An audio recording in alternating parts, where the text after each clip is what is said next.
Oh my stars. Okay. Okay.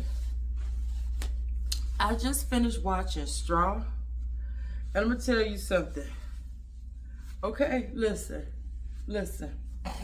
Number one. This is the best movie I have seen in a very long time. Okay. If you haven't seen it, please go watch it before you finish this video, because I'm just going to talk. This is my complete, the movie finished and I set up my camera. Let me explain something to you. I don't know, because this video is going to have spoilers. So like I said, if you have not seen Straw on Netflix, it is a Tyler Perry film. And I have my issues with Tyler Perry, but that's for another video on another day. This movie was so good. Not only did it just gut me, okay? Like, the shock and grief and twist at the end of this film, oh my gosh. Okay. I'm just gonna get right into it. First of all, Taraji P. Henson acted her tail off. Do you hear what I'm saying? We already knew she was a good actress. We done already seen her be, do comedy. We done seen her do drama. This was another level. Do you understand me? And everybody in this movie did their thing. Everybody. Okay? Listen. She is a single mother. Now, and she is going through it. When I say going through it, I want you to understand, okay? She's in an apartment, tiny ass apartment, her and her daughter. This is how the movie begins. Tiny apartment with her and her daughter, okay? You can tell as hot as the hinges of Hades because she got a box fan, one of them $10 Walmart fans, box fan in the window. She ain't barely got any blankets on her. She's already sweating. You can tell she's sweating. It's hot as sin in that apartment, okay? And she's sleeping in the same bed with her daughter. It is a very sparse apartment. We talking like 2 bowls, 2 cups in the kitchen, just tiny apartment, right? Her alarm goes off at 6 in the morning. She gets up, right? She got to get her daughter ready for school. So you see her bathe her daughter. You see her get herself ready for work. Then she's running out the door. Now, as she's running out the door, you got her landlady hollering and screaming at her that she owes rent, okay? Hollering and screaming that she owes rent. We see the eviction notices on the table. We see the past due bills and all this, so we know she's struggling. Obviously, she is struggling, okay? So now we get her, she gets to work, right? She gets the daughter off to school. And she waves the girl, waves bye to the girl, and there's the principal or the teacher or whatever is standing at the, letting all the other kids as they're coming in, and so she waves bye to her daughter, and then the principal gives her this weird look and waves at her as well, and so she heads on to work. When she gets into work, it's the first of the month, so this discount grocery store where she works is packed. The manager tells us that it's the first of the month. And that's why it's so packed. So he puts her on the register. She gets on the register. She starts working, okay, checking people out, whatever.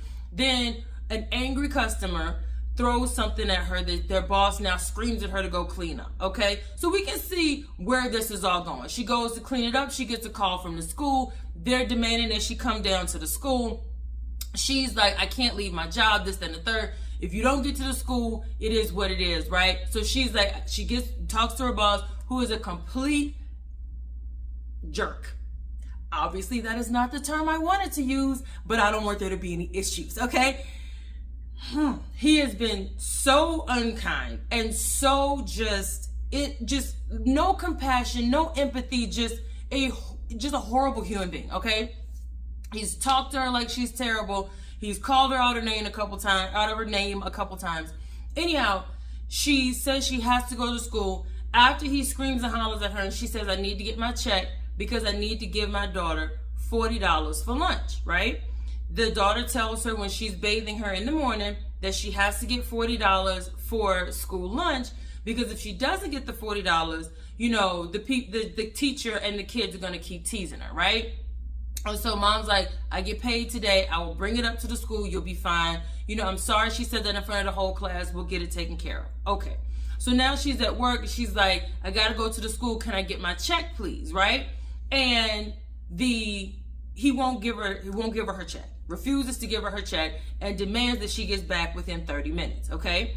Well, since she's going up to the school anyway, she's trying to figure out another way to get the money. So she goes across the street to her bank.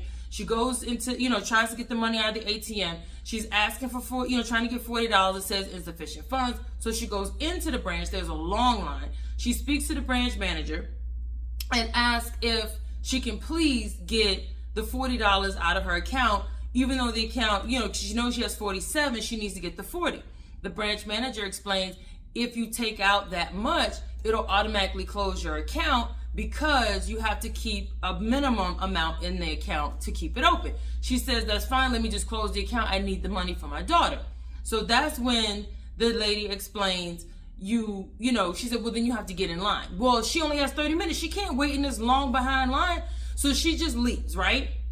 She leaves, she goes to the school. She gets to the school and there's CPS taking her daughter from her, blaming her because her daughter had bruises. And so they're saying that she's been malnourished, that she comes to school dirty, this, that, and the third, and she is pleading her case.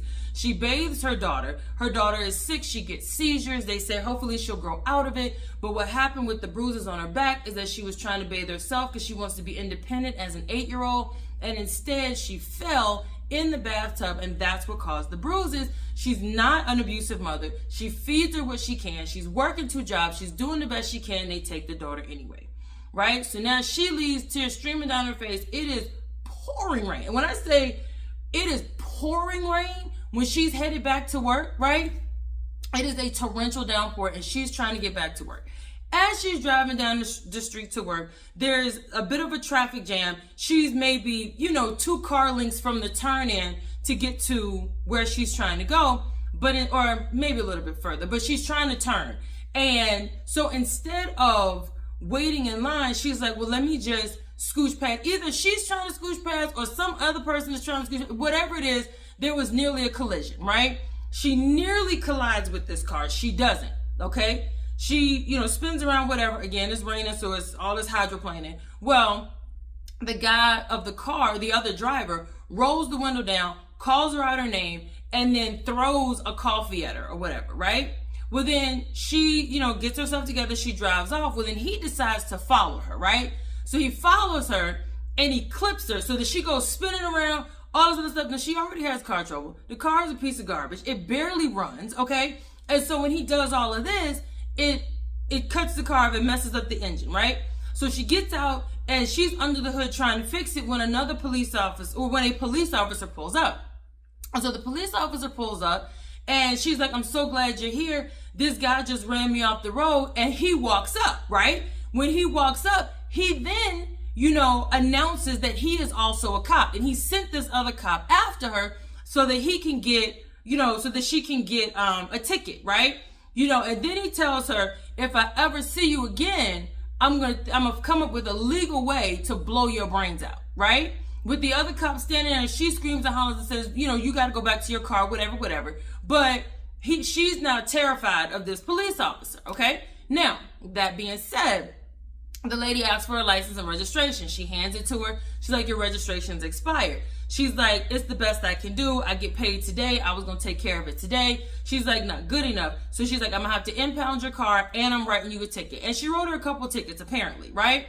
So now she has no car. She's explaining to the lady, like pleading with her, I have to have my car because I have to be able to get to work. I have to be able to get my daughter to the hospital because she's sick, this, that, and the third. The police officer is like, these are the rules, and hands her tickets and whatever. So now she shows back up to work, sopping wet from walking in the rain. She gets back in. Her boss lays into her again about how awful. First of all, you wet. You 2 hours late. I gave you 30 minutes. And then he fires her, right? So she's like, fine. But can I get my check, please? He's like, well, the policy is when you're fired, you have to get your check in the mail. So your check will be in the mail, right?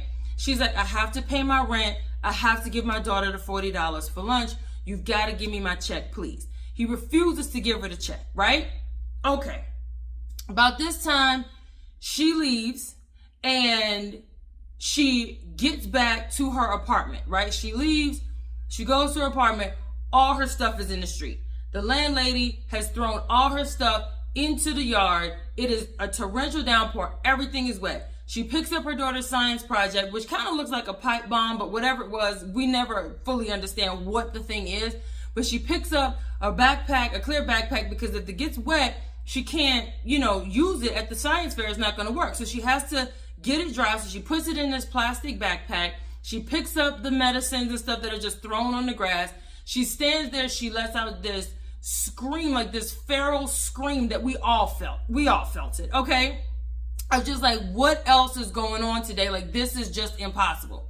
So the landlady, of course, is screaming at her, telling her, you still owe me whatever. You thought I wasn't going to put your stuff out there. You playing me for a fool, this, that, and the third. And I'm sitting here like, how much are you really short? Like, how much does she really owe you for you to have taken it that far? Like, this place can't be but a couple $100. And you completely have no Anyway, moving on.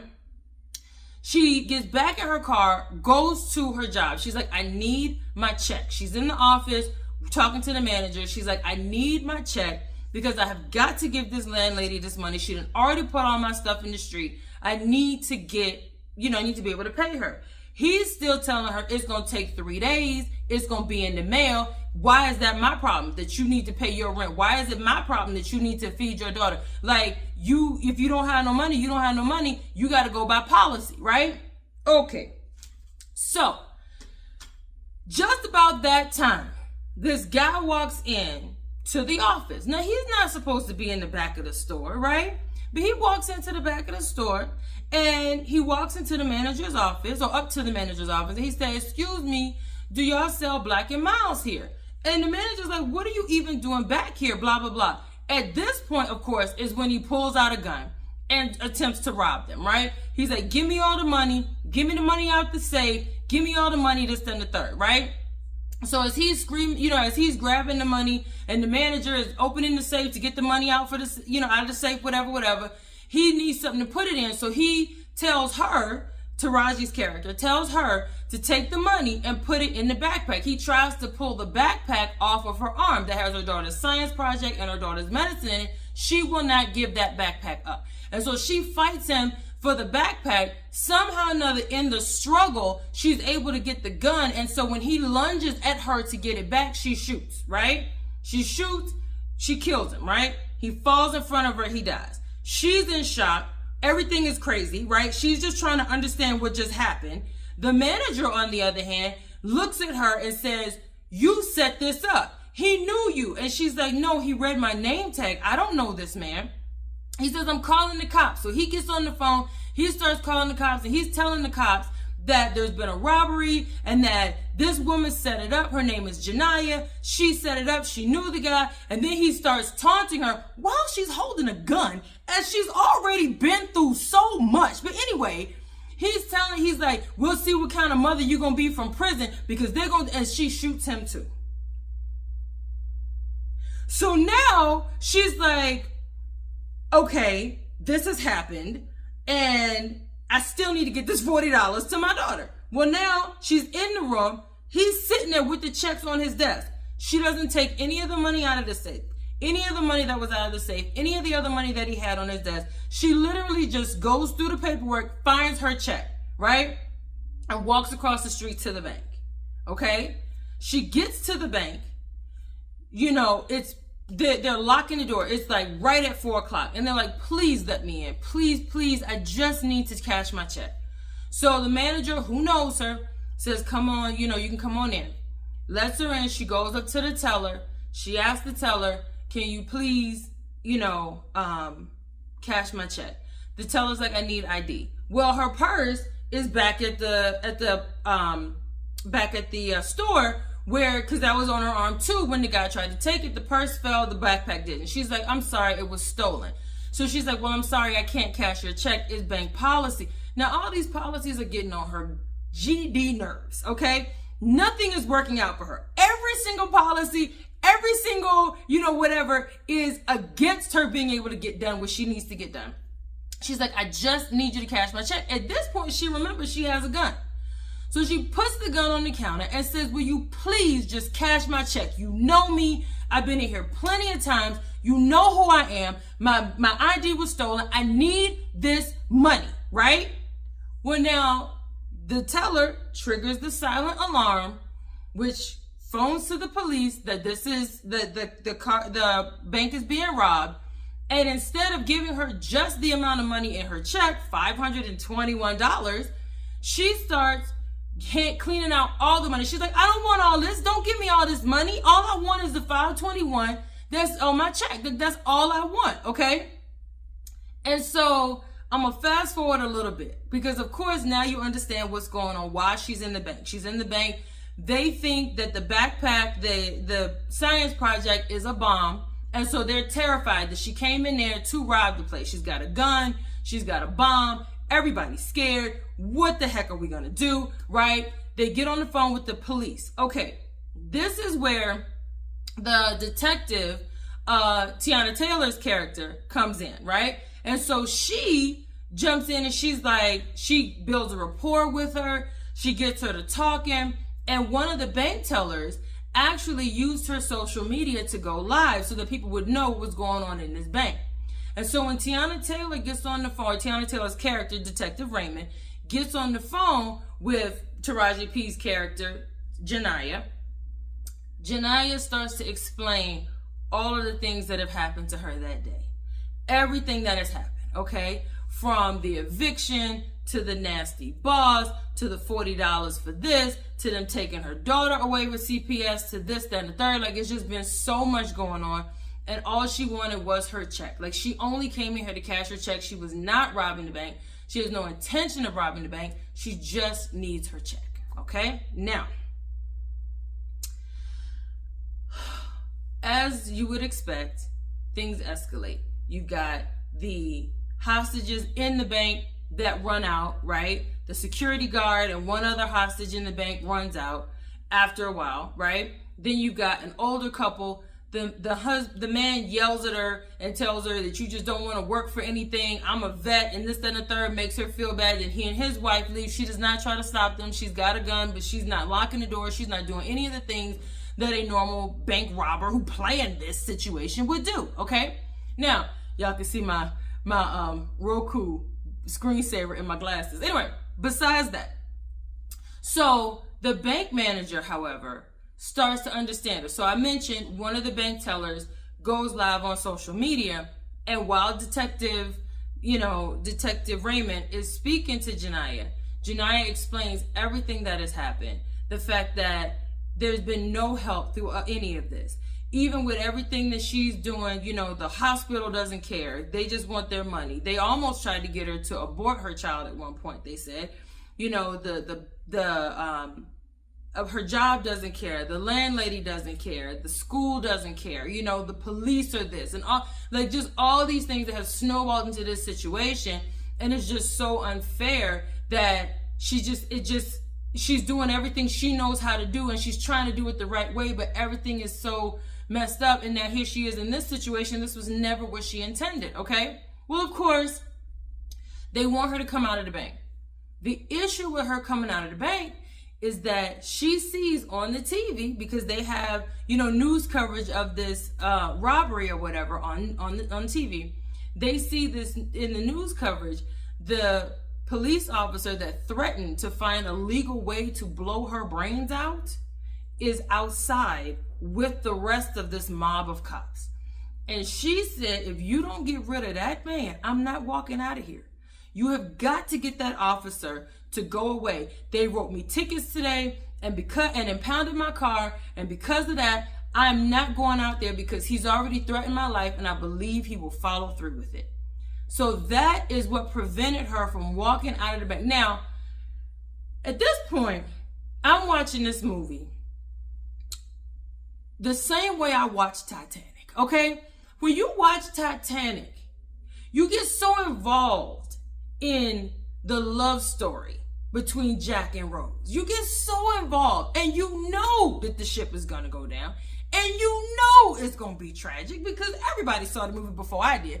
I knew it was gonna be tragic, but I still wanted to believe. I still wanted to believe that Jack was gonna survive, right? And so I'm watching this film, and I'm like, they're gonna kill this woman at the end of this movie. They gonna end this woman's life at the end of this movie. Everything Detective Raymond is trying to do to keep her alive. She's like, I don't believe she had anything to do with that robbery. I don't believe she planned to murder those people. That the robbery at the grocery store where she worked. I don't believe that she's actually intentionally trying to rob this bank. I think, and if we let the FBI get involved, they're not going to have the same agenda that we do. Our agenda is to keep her alive, right? So if we let the FBI get in it, it's going to be a whole different outcome. We have to keep control of the situation. Of course, that's about when the FBI shows up. And the whole time she's saying, I will come out as soon as you get that man out of that, as soon as he's gone, because I want to make sure he does not shoot me, because I have to get back to my daughter. Okay? Now, they figure out who the officer is. The FBI comes in. They're like, we're going to take over. We're going to do this. We're going to do that. Right? They take over. I'm leaving out a couple of details. Not really pivotal to the story, but I'm leaving out a couple of little details. Anyhow, so there'll be something to surprise you if you do go through watching this entire video before you watch the film, which you should not have done because I have spoiled everything. Well, almost. We get into that. Anyhow, so she gets, the FBI takes over, and at the same time, Detective Raymond is trying to figure out who in the world this person is, right? And so they figure it out who the officer is. She walks up to him and she punches him in the face. She snatches him out. You the one that caused all of this. You the one that did this. You the one that pushed her over the line, this, that, and the third. Get out of here, blah, blah, blah, blah, blah, right? Now, the FBI is about to breach. At the same time, she's like, they're gonna lock me up for this, right? She says she has a heart-to-heart with the branch manager, right? Nicole, okay? And I, for my life, cannot remember the name of Sherry Shepherd. I found it. Yes, oh my goodness, I had to drag that up from my pinky toe, okay? Sherry Shepherd is playing Nicole, the branch manager, okay? And acted her tail off too. All of them did. Everybody did. Okay, anyhow, so they have a heart-to-heart, Janiyah and Nicole, and she's like, they're going to put me in jail for this. There's no way around me not going to jail. But can you please watch my daughter? Because I don't want them to put her in foster care. She needs, she's not going to be in any trouble, but can you watch her? And so Nicole agrees to care for her daughter until she gets out of jail. Okay. So now Teyana Taylor's character, Detective Raymond, she's like, she tells her that they found the guy, they got that officer out of there, she can come out safely, they're not going to shoot her. When you come out, listen to my voice, come out backwards with your hands really high in the air, and you will be okay, right? So Nicole, she's like, well, send me a picture. Prove to me that you found the right guy, okay? At this point,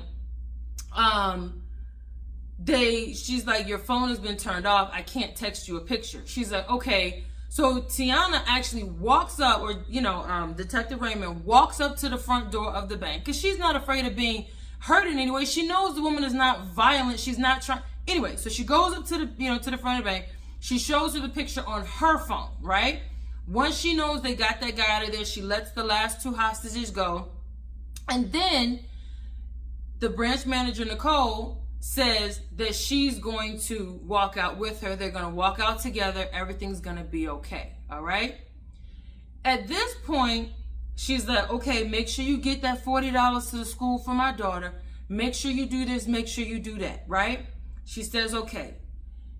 Just about the time they're getting ready to walk out. And when I say this was suspenseful as all sin, because the FBI guy who's being a real jerk is like, we're about to breach. We're coming in, this, and the third. And of course, the police that have been working with her, Detective Raymond and everybody, are trying to tell them not to do that, okay? And I'm like, you done let the hostages out. There's nothing left for you in there. If you don't get out, they're going to kill you, right?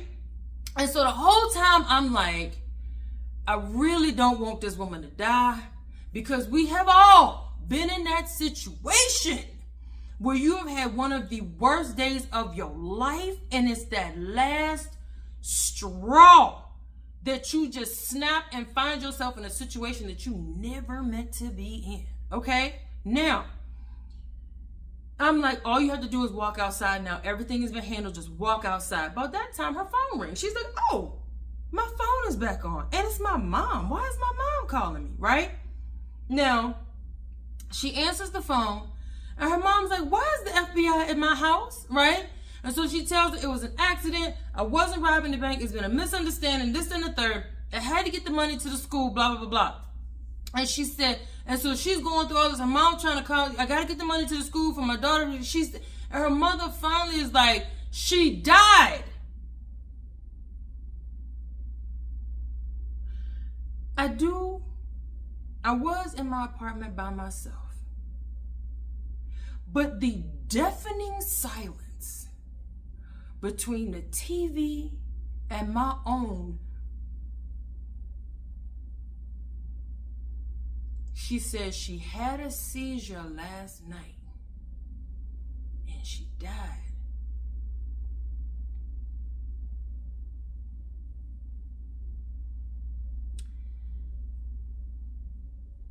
Everything stopped.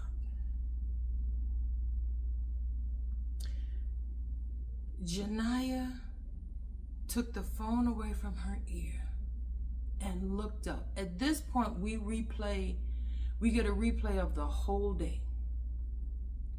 The opening scene of the movie is her walking out of the hospital, holding her daughter in a blanket, right? She pauses briefly because she's crying, and she's holding her daughter, and she pauses briefly. And then we see her the next morning waking up, getting herself together, getting her daughter together, this and the third, right? We replay everything. The opening scene again, she's not holding her daughter, she's just holding the empty blanket.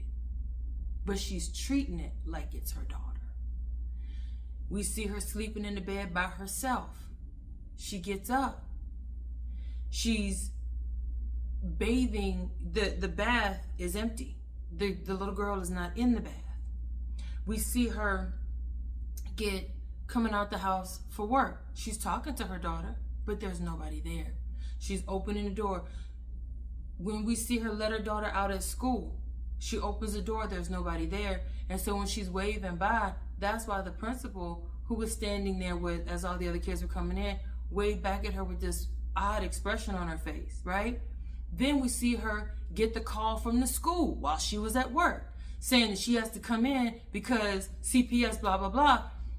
It was a bill collector saying that she needed to pay past due bills. She runs into the school and the principal is like, we didn't call you.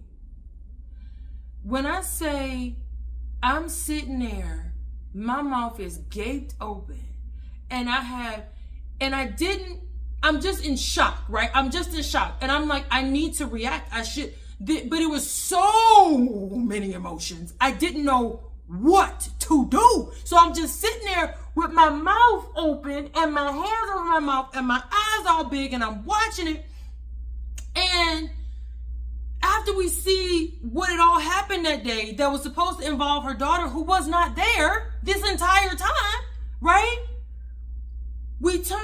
She turns to Nicole, the branch manager, and says, she died. My baby died. And Nicole, who had agreed to watch her while Janiyah was in prison, says to her, I know, they told me earlier. That's when I lost it.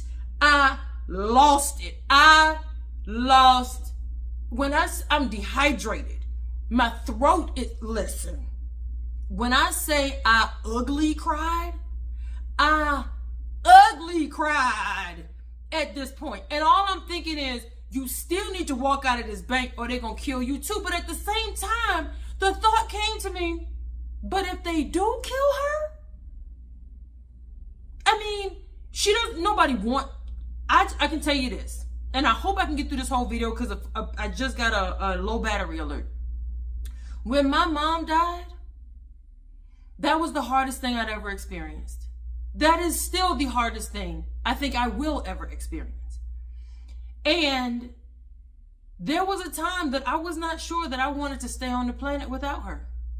There was a time that I literally thought I was grieving so hard that I was in physical pain.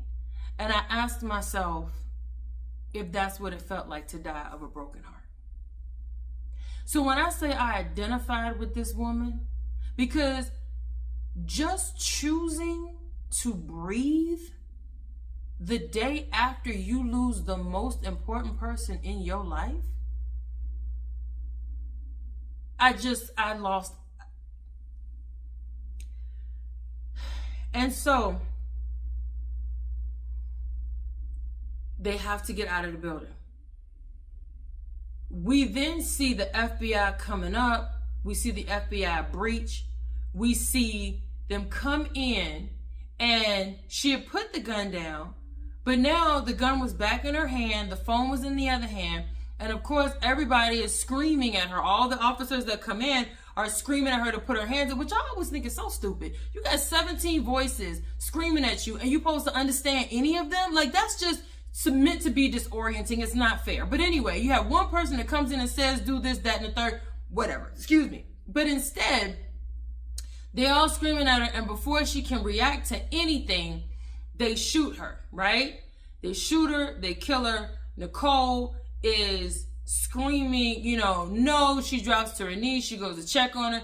There she is dead. I'm sitting there like, oh my goodness. I knew this was going to happen, blah, blah, blah, blah, blah. In the next moment, you see her, because she'd been looking up at the ceiling. She looks back down.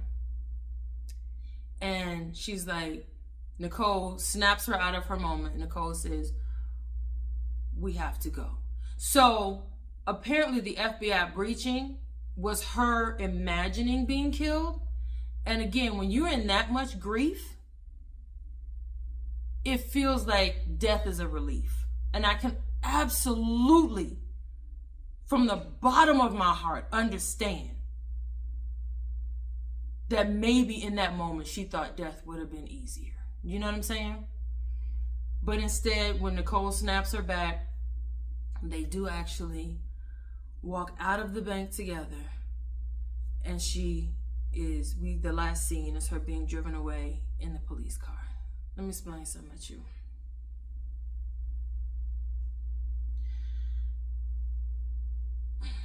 Go watch the movie. Go watch the movie. That movie was so good. It was just, it takes you on a journey that you didn't even expect to be on. You had no idea that, but the hype is real. The hype is real. The hype is absolutely real. If you can see the movie, by all means do. Tell me in the comments. Obviously, you can't write, as much as I talk, but just tell me what you thought about that film. And if you've gotten to this part, I sincerely appreciate you. Can you please drop a butterfly in the comments? Because I believe that this movie was about metamorphosis. And the reason I say that is because Teyana Taylor's character, Detective Raymond, talked about not only being raised by a single mother, but also being a single mother right now, and how she was able to overcome, right? And I believe that as smart as Jania's character is, when she gets to prison and she has a minute, has some time, hopefully she won't be in there forever, but when she has some time to sit and figure things out, she's gonna come out of that situation way better than she went into it. So I want to believe that. I'm choosing to believe that she's gonna be okay, that everything is gonna be okay, that she's gonna get the help she needs to be able to deal with the loss that she's experienced, and then also figure out ways to be in a better situation when she is released from prison. So, like I said, please, comment a butterfly in the comments. Let me know if you actually did see it or didn't, and if you plan to see it. Again, you shouldn't have watched this video if you hadn't seen it, because I just ruined the whole thing for you, okay? But please leave a like and subscribe. I know it's been a while. I'm going to explain what happened, but this video was already entirely too long, so I'm not going to talk anymore. But I will see you guys later. See you later, Spud Squad.